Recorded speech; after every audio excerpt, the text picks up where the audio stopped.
ఆయుధాలకు సంబంధించి మనకు ప్రాబ్లం లేదు, ఆల్టర్నేటివ్ ఉంది. రష్యా సరిగ్గా అమ్మకపోతే అమెరికా దగ్గర కొంటాం, అమెరికా కాకపోతే ఫ్రాన్స్ దగ్గర కొంటాం, ఈవెన్ మనమే తయారు చేసుకుంటాం.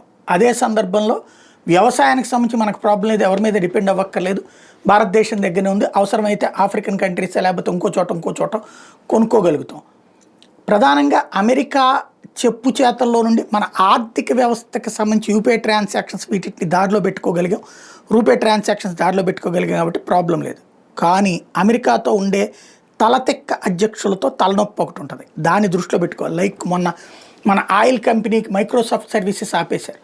భారతదేశంలో అనేక సాఫ్ట్వేర్ నెట్వర్క్లు ఉన్నాయి. ఈ సాఫ్ట్వేర్ నెట్వర్క్లన్నిటికీ హెడ్ క్వార్టర్ అమెరికానే.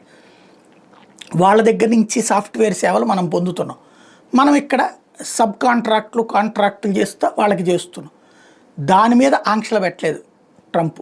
అది పెట్టాడా మొత్తం కొలాప్స్ అవుతుంది. భారతదేశాన్ని ఇరకాటంలో పెట్టేందుకు అట్లా పెట్టినా ఆశ్చర్యపోనక్కర్లేదు ఆ క్యారెక్టర్.